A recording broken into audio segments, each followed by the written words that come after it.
Hello po. Hello po mga kababayan, mga minamahal. Good morning po sa inyong lahat. Isang magandang umaga po. Ngayon po ay A4.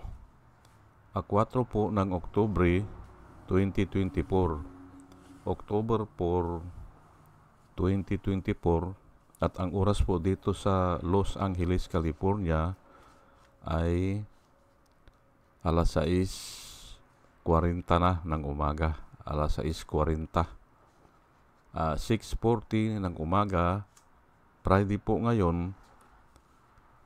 At nais ko po mag-vlog patungkol dito sa napapanood ko sa YouTube na ito si Robin Hood Padilla ay sumasama pa na mangampanya. Opo. Ibig kong sabihin ay nasa entablado. Opo. Ang title ko po ngayon ay yan nga, patungkol kay Robin Hood Padilla, ay ang title ko ngayon ay You Cannot Give What You Do Not Have, Robin Hood Padilla. Yan po ang title ko ngayon. You cannot give what you do not have, Robin Hood Padilla. At inaanyayahan ko po kayo mga kababayan, mga minamahal na makinig at mayroon po tayong matututunan dito. Opo. Kahapon pala medyo may napindot pala ako na natanggal yung mic. Kaya 3 bisis akong nag-vlog kahapon.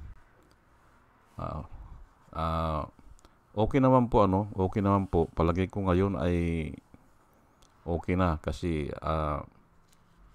kahapon ay napurso rin yung panghuli, yung pangatlo. Yan nga yan ang tatalakayin ko ngayon biblical po ito.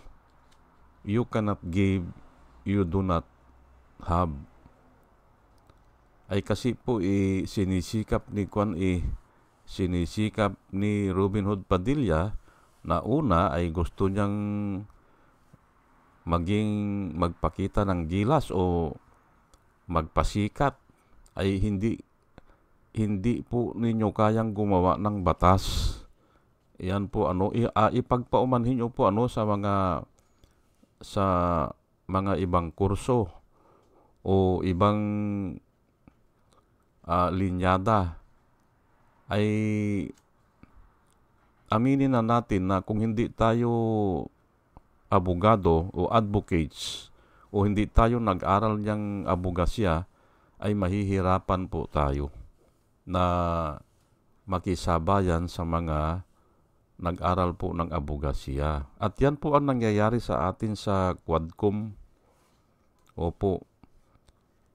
Ang mga bumabanat lang dyan, yung mga tinatawag nilang young guns. Opo. O sa akin, ang tawag ko dyan, mga young advocates. Kasi sila lang ang nakakapagkuhan dyan yung mga sinasabi nila ay talagang may substance. Opo. At talagang alam nila paano nila ipaliwanag. Kasi nga pinag-aralan nila Maliban na lang si Congressman Abante pero nag-aral naman yan ng Biblia. At ang batas po natin, sang-ayon sa pag-aaral ko, lahat ng batas dito sa mundo galing po yan sa Biblia.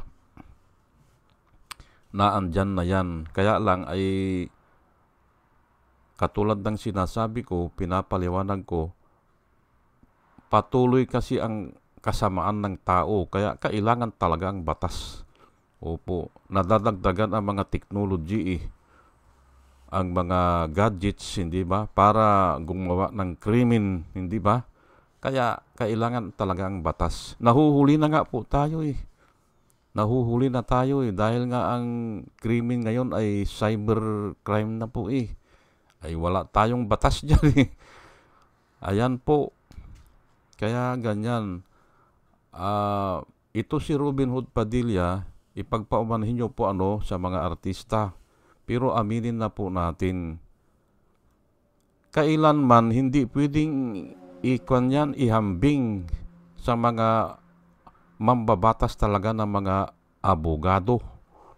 Ayan po. Yan ang patutunayan ko po dito o yan ang nilalakad ko po dito. Ay lalo na ganyan ay ini-endorse niya, hindi ba?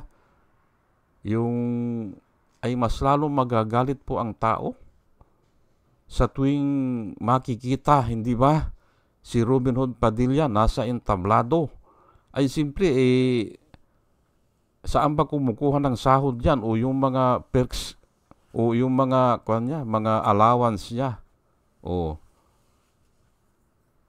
Ay yung sahod ata niyan 200,000 a month Ay isama na yung mga perks niya, yung mga kung ano-ano yan, pati yung pork barrel niya ay baka 1,000,000 yan isang buwan At yan po sa mga tao na lumalaban ng parihas, hindi ba? Yung mga tao na nagsisikap ay sumasakit po ang ulo at ang loob kasi nga wala namang ginagawa yan, hindi ba? At hindi naman natin siya masisi. Hindi natin siya masisi. Ang sisihin natin po ay yung tao na naglagay yan sa kanya. O yung tao na malakas ang loob. Yung tao na inabuso ang kanyang kapangyarihan. Walang takot Walang takot yan Pero alam ko, tatamaan din yan Kung sino man yan nandaya ng eleksyon na yan. Hindi ba? Kaya naging number 1 yan dinaya po ang eleksyon. Kaya nga, ang masasabi ko dito, you cannot give what you do not have. Hindi naman siya mambabatas, hindi naman siya abogado, pero inilagay siya dyan, hindi ba? So anong gagawin niya dyan? Ay pupurma lang yan, hindi ba? Sagana yan sa purma. Ang tawag namin nung kapanahonan ko, ang tawag namin dyan, sagana sa purma, pero wala sa substansya. Hindi ko makalimutan yan hindi ko maintindihan noon, nung high school pa ako, wala daw substance, pero sagana sa purma. Ay ngayon naintindihan ko na wala palang magagawa yan talaga o wala palang ibig sabihin yung mga pinagsasasabi niya. Maganda lang pakinggan dahil nga yan ay na-memorize niya sa pelikula, hindi ba? Sa pelikula po kasi pinapamemorize yung mga linyada. At yan, kaya magaling siya magsalita, hindi ba? Pero kung titignan mo po, walang substance Wala. Yan ang sinasabi ko po dito na you cannot give what you do not have. Kung walang laman ang utak mo, ay mabuti pa tumahimik ka na lang. Hindi ba? Baka pupurihin ka pa ng ibang tao na matalino ka kasi nga tumatahimik ka o may alam ka talaga. Tumatahimik ka lang. Parang katulad ni Lito Lapid, hindi ba? Dati, maraming bumibilib dyan Pero ngayon ay na-check na rin siya na-expose na rin siya, hindi ba?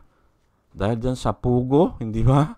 Ayan po. At ngayon ay i-endure, pa niya, ang ibig kong sabihin ay, si Philip Salvador pala ang ini-endorso niya, ay mas lalong mawawalan po ng butante yan. Yan ang sinasabi ko dito. Dahil po, ang tao po ay masama na ang loob kasi nagpapasahod po ang tao ng ganyang senador. Hindi ba? Magpapasahod tayo ay wala namang alam, hindi ba? Walang alam kung magsalita man ay puro purma. magaling lang sa purma talaga. O, ay kasi nga, artista eh. Pero sa sustansya o sa substance nung mga pinupurma niya, wala. Kaya nga mas lalong ang ibig ko sabihin, nagagalit ang tao sa ganyang mga pangyayari. Ay kasi yung iba, hindi na kumakain ng 3 beses eh. Opo. Ay tapos siya, pakain-kain lang dyan sa Senado, hindi ba? O, gastos po ng kanyan, ng taong bayan. Lahat yan, pati kuryente, pati aircon. Opo. O, gastos po ng taong bayan yan. Kasi nga tayo, pag bumibili tayo ng gatas, ng asukal, ng kape, ng bigas, ng krudo, lalo na sa krudo, ang laki po ng value-added tax. At dyan nanggagaling ang binabayad natin sa pasahod sa kanila o yung bayad sa utang. Umuutang lang sila yan eh. Si Duterte, puro utang pala yan eh. Na inaapurbahan naman ng Kongreso o ng Senado. Kaya tayo ay nabaon sa utang. Ayan po. Ulitin ko lang po hindi po nanalo yan. Opo, hindi nanalo.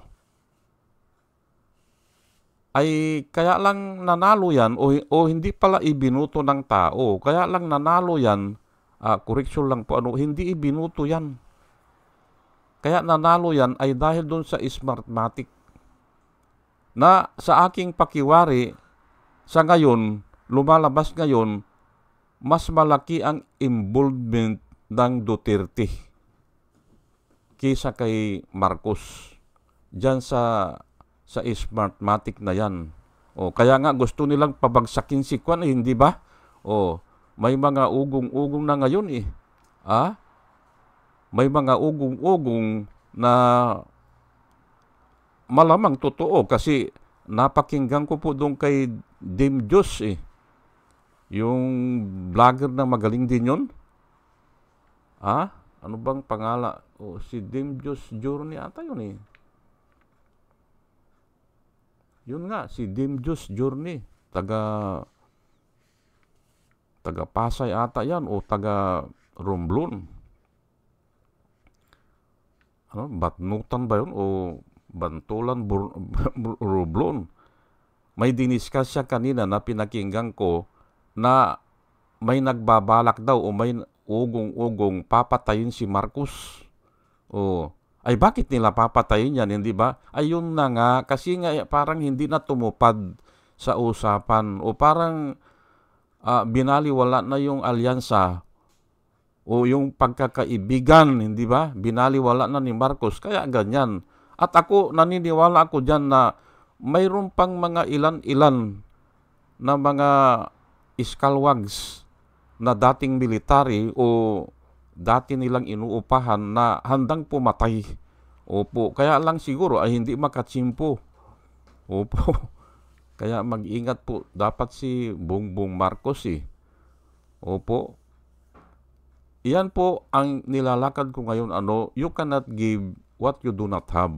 Pati ang suporta mo po dyan sa mga kandidato ng PDP, mas lalong po naiinis ang mga tao kasi nga bumabayad tayo ng senador, wala namang ginagawa eh, hindi ba? Ay wala naman tayong magawa kasi yun ang pinalabas ng Smartmatic.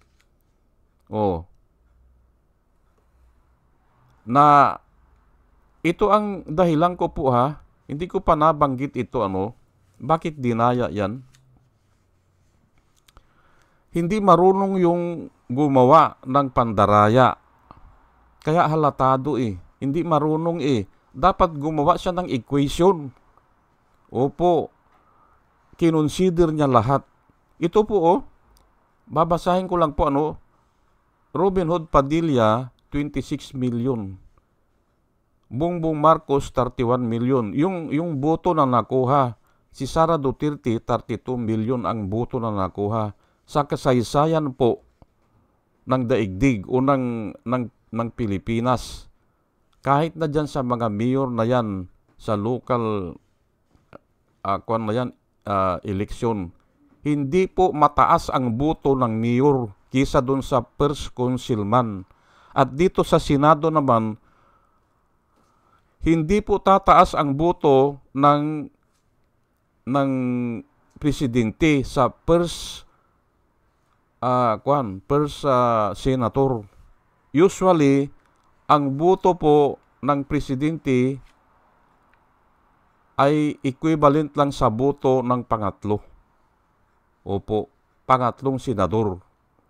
Mas mataas po yung senador kasi nga 12 slot po yan eh. At normally, ang ibinuboto ng tao ay 4 o 5. Ganun po yan. Kaya pwedeng konkursunada niya talaga yung tao, katulad ni Ninoy Aquino noon, number 1 parati yan eh. Malaki po ang boto niya. Kasi nga, pwede siyang iboto pa ulit-ulit nung ay sa presidente, iisa lang, hindi ba? Iisa lang ang slot. Ay sa senador, 12 slot. Ang iboboto niya 4 o 5. Ay mapipili niya yung gusto talaga ng mga tao. Ganun po yan. Kaya nga, dinaya yan po eh. Ngayon lang nagkaroon ng ganyan na mas mataas ang boto ng presidente kisa ng first senator. Hindi na i-consider sa equation. Ay sa bagay, yung gumawa niyan siguro walang alam sa history o sa paggawa ng equation. Basta ang alam lang nila, dayain. Ayan po. Ang dami po na pumalpak doon sa pandaraya na yan. Diniscuss ko na kahapon, pati yung time, hindi nila alam eh. Yung time pala, mayroong 30 minutes na time bago ka makapagpadala. Yun, hindi din nila na-consider.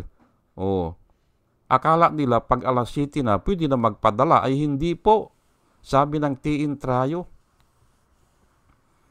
Kasi may mga gagawin ka pa. Mag-isisirok sumata yan eh. Marami pang gagawin. Kaya, walang kaduda-duda na dinaya. Hindi bali po mga kababayan, i-replay ko ito o magagawa ako ng isang araw. Ang i-discuss ko lang po, bakit dinaya yung 2022 election. At yun ay i-replay ko lang ng i-replay. Yan po ang ginawa ko nung una akong nag-vlog eh. Kasi nga ay may alam ako sa graphing. Bilang isang engineer, kaya kong ipakita yung graphing. Ang una kong ginawa, pinakita ko yung straight line na boto. Kaya dinaya ka ko yan. As the times goes by, kasi kung every 15 minutes nagpapalabas sila ng resulta eh. As the times goes by, bakit straight line ka ko yan? Dinaya yan. At ganun din ang mga sinasabi ng mga mathematician, mga statistician, mga engineers, ganun din eh. Ay, dinaya yan, sabi nila, straight line ang boto hanggang matapos eh. Ay ako hanggang 3 lang eh na resulta. Alam ko na dinaya kasi nga straight line eh. Ang resulta, hindi ba? Hanggang matapos. Ayan po pero bago po ako magtuloy-tuloy, hayaan nyo muna na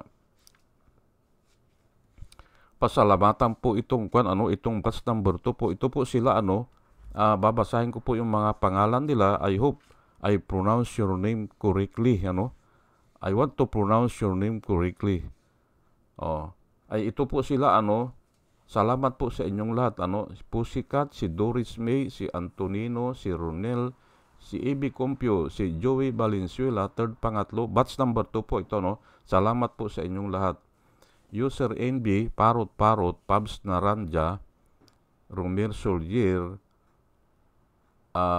Padua Lloyd Trabiel, Andre Sanario, Jonah Canao, Rosana Kawili, Ber Orozco, Ernie Calyago, Christine Joranas, Digna Umali, Julie Antan, Jose Labier Niabot, Andy Gimpaw, Yoser GH, RC Guillermo, Joseph Angelo, Mayra Medina, Rafael Aquilato, Mayit Hensio, Dio Yanong, Bilya Laginyo, Misteryang Toy, Emilita Rua, Monica Dongsao, Richard Jamura, User KK, User XQ, Nelson Nukop, Salvacion Akisar, Sinaida San Andres, Joey Chavez, Ramon Junior Rojas, Jael Villarreal, Rose Jack, Jack Normi, Arnel Araujo, Vicente Tabladi, Sweet Potato, Coco Guid, Orlin Nunez, Estelia Rumbano, Arian Mendoza, Nieves Olaviris, Aldrin Empalmado, Malaya Mendoza, Rolando Dordas, Mir Cabrera, Rolando Olivier Mamon ng Lapas Iloilo, Ana Marie Aldisimo, Eli Casli, Maria Rivera, Marudaan Manuel Diwa, Arvin Silot, Mila Kuamag, Chicken Farmer TV, Online Piccolo, at saka si Priko Moob React. Ayan po. Salamat po sa inyong lahat. At ito naman po ang mga vloggers na nire-recommenda ko po sa inyo na ating pong paruurin at suportahan. Ito po sila, si Michael Apasibli Bulletin, Attorney Insurrecto, Bunyog Pagkakaisa, Vlogcaster Armandin, Engineer Toto Kausing, Aling Marie, Mr. Sa Totoo Lang To, Christian Isguera, PMTGR Vloggers, The Action Man, Ron Japan Tours, Divina Apostol, CG Pitsay, Kapihan ni Artat Ago, Dimjus Journey Kakamping, Ang Batas with Attorney Claire Castro, Ka Waldi Carbonil. Ayan po sila, ugaliin po natin na makinig sa kanila at marami po tayong matututunan sa kanila. O sige po, at tayo po ay tuloy-tuloy na sa ating discussion. Ito po ang verse na ibibigay ko sa inyo. 2 Corinthians 8:12, ang sinasabi po dito ni Paul, For if there is first a willing mind, it is accepted according to what one has, and not according to what he does not have. Ayan po, ang hirap pong intindihin. Ang hirap nga talaga ay, pero ikuan natin yan, itatranslate natin na madali nating maintindihan. Ang ibig sabihin, if you are willing to give, o willing mind nga ito or willing heart, for if there is first a willing heart, it is accepted according to what one has. Acceptable daw yun, sabi niya. Ay simple nga, ay paano ka magbibigay kung wala ka naman, hindi ba? Yun ang ibig sabihin niyan. At not according to what he does not have. Magbibigay ka nga, ay wala ka naman, ay ang sasabihin mo lang ay kung mayroon lang ako, ibibigyan ka. Ay mali po yun, hindi ba? Yan po ang sinasabi ko dito, na sa ibang translation po ay ganito po, give according to what one has, not according to what one does not have. Ayan po, ay wala namang utak ito si Robin Hood Padilla. Hindi siya talaga makagawa ng batas. Pasensya na po kayo, pero diritsahan na po tayo kasi nga kulang ang oras Opo, 5 minutes na lang, ay patapos na ako o 10 minutes na lang Ayan po ang sinasabi ng Biblia, give what you have, do not give what you do not have.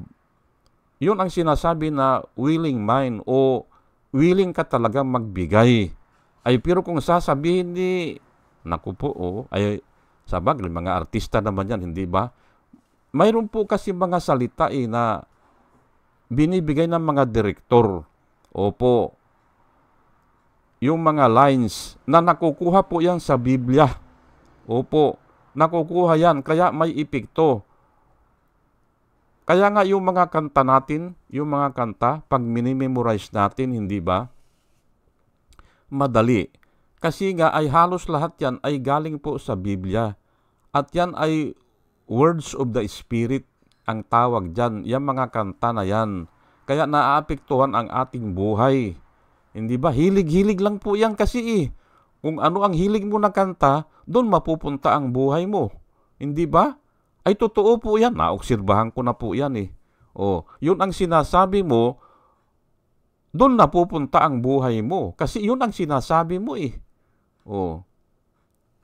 ganun po yan. 2 Corinthians 9:7. Ito po ang nakasulat, itataas ko lang po, every man according to his purpose in his heart. So, let him give, not grudgingly or of necessity, for God loves a cheerful giver. Ayan po nakasulat. Pero parang iba yung uulitin ko na lang po in my own translation. Everyone must give according to his purpose in his heart. Ayan po. Let him give,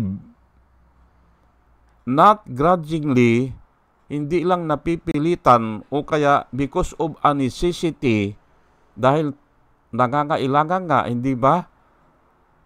Ay for God loves a cheerful giver. Ayan po. Kung magbigay daw, ay yun talagang gusto mong ibigay. Hindi napipilitan o hindi dahil sa pangangailangan. Ayan po. Ayun nga iba, nagpapasikat hindi ba? Dahil pasikatiro, hindi ba? Yun, yung mga because of necessity, hindi ba? Kailangan magbigay ay napipilitan, hindi ba? Ganun lang po yan. At iaangkop ko yan dito dun sa yung unang verse. Kung magbibigay ka para hindi ka napipilitan o hindi ka yung talagang totoo sa loob mo kung ano yung mayroong ka. Katulad nga yan, ano bang maibibigay niyan ni Robin Hood Padilla sa paggawa ng batas, hindi ba? Irirekomenda niya yung mga artista, hindi ba? Ay wala po yan, mas lalong mawawala ng buto yan. Nababasa ko nga po ngayon sa mga YouTube channel ayaw nila dahil nga pinapasahod na nga yan, walang ginagawa, dadagdagan pa. Hindi ba? Ay ako naman, ay ang masasabi ko lang po dyan, tauhan po yan ni Duterte. Pero yan, sa ngayon, ang lumalabas, hindi niya asset yan, kung hindi liability niya. Opo, nang dahil dyan, mas lalong hindi ibubuto ang mga Duterte. Dahil dyan sa liability na yan. Siya nagpasok niyan Opo, siya po ang nagkuhan ng eleksyon. Noong 2019, pinatay nila ang transparency server, dinaya nila. Yan, sila Bongo, naging senador yan. Ay liability niya yan. Opo, si Bongo, si Bato de la Rosa, hindi naman naging mayor, hindi naman naging councilman. Bakit naging senador yan? At ito si Robin Hood Padilla, hindi na ba naging congressman yan? Bakit naging senador yan? Ayan po, dinaya po nilang eleksyon. At ngayon, gusto na naman nila, ito na naman si artista, artista din na si Philip Salvador, hindi ba? Ay sinusuka na po ng tao yan kasi nga, bakit ka babayad ng isang senador na hindi alam gumawa ng batas? Sorry po, hindi ba? Sorry po, pero talagang kailangan nating sabihin. Opo, Exodus 18:21. Ito po, paulit-ulit kong sinasabi sa inyo, kailangan kung pipili tayo, able man o able body o may capability o may ability. Kung pipili po tayo ng ibubuto, yan po ang number 1 at Diyos po ang nagsalita niyan. Kung hindi pwedeng gumawa ng batas, bakit mo ibubuto yan? Hindi ba? Dahil kulang siya ng pinag-aralan. mabuti sana kung mayroon siyang isang linya na naaangkop sa batas o nakalinya sa batas, katulad ng pag-aaral ng salita ng Diyos. Pwede yan. Ay kung artista, hindi ba, ay kwal lang yan make believe lang yan, hindi ba? Make believe lang po ang artista, umaarte yan para isakatuparan yung tunay na buhay. Sila ang gumaganap. Pero make believe lang po yan. Ito po, babasahin ko na Moreover, sinabi po ng Diyos kay Moses, you shall select from all the people able men. Hindi ba able men? Ay, kayo po, mga butante kayo, ay pwede ko kayong tawagin na bobo kung pipili kayo ng isang tao na hindi able. Kaya ba niyang gumawa ng batas? Ay hindi Hindi ba? Ay bakit mo pipiliin yan? Able men such as fear God, may takot sa Diyos, men of truth, makatotohanan, at least hindi nagsisinungaling o magsinungaling man ay yung hindi nakakamatay. Mayroon pong pagsisinungaling na hindi nakakamatay. Pero kung ang pagsisinungaling ay nakakamatay ng tao o nakakabilanggo ng tao, katulad doon sa ginawa nila kay Laila de Lima, hindi ba? Binilanggo nila ng halos 7 years. Ganun po ang pagsisinungaling na nakakamatay. At pagbabayaran po nila yan. At ngayon na nga, si Harry Roque nga, ang tawag ng iba, karma. Ay sinabi niya, isa yan, si Harry Roque. Na promotor doon sa pagbilanggo kay de Lima. Sinabi nga niya, nung birthday ni de Lima, ang wish daw niya, ang wish ni Harry Roque, kay de Lima, in Filipino language, ay ikaw ay mabubulok na dyan sa bilangguan. Ay, pambira naman kako ito, hindi ba? Bakit niya sinabi yun? Hindi ba? Bakit ganun ang sinabi niya? Ay malamang siguro sunisip-sip kay Duterte. Pero pagbabayaran niya yan. Pagbabayaran niya yan kasi may Diyos po At nangako pong ang Diyos, ako ang gaganti. At yan ang ginagawa. Si de Lima, pinapabayaan na sila lalo na si Ririn Robredo, hindi ba? Sinisiraan nila. Ako ang gaganti.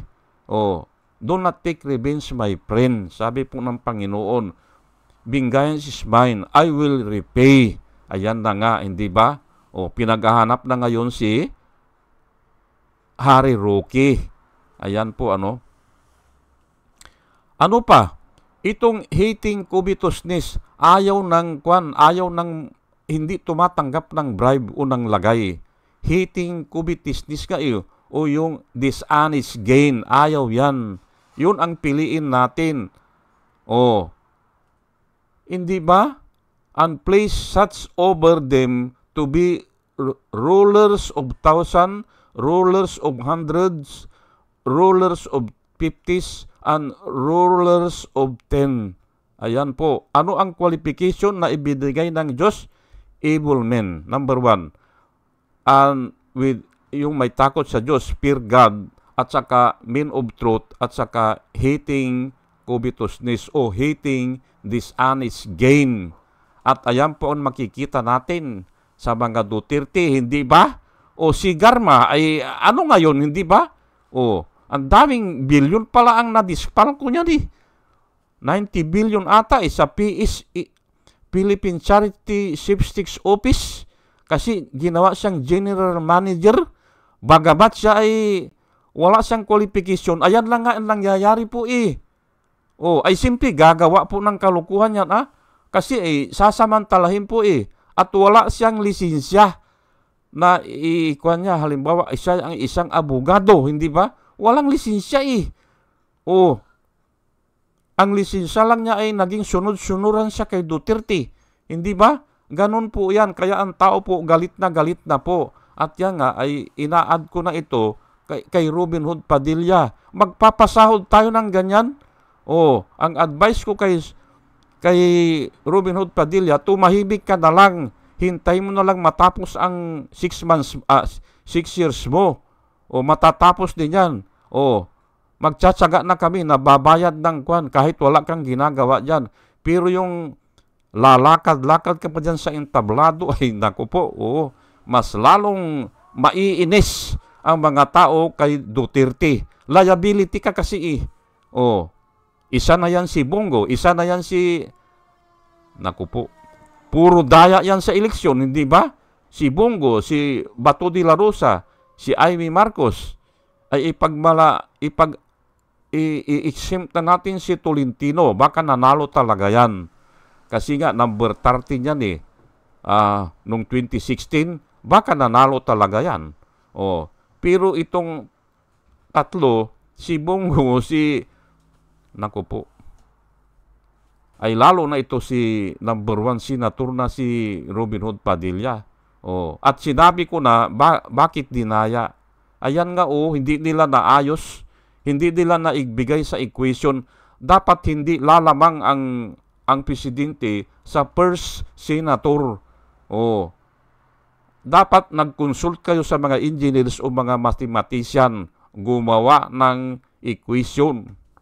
Opo, ay hindi Basta ang ginawa nyo lang ay pinanalo lang, ay nachichik kayo ngayon. Hindi ba? Sige po, at hanggang dito na lang po at sana po tayo ay may natutunan.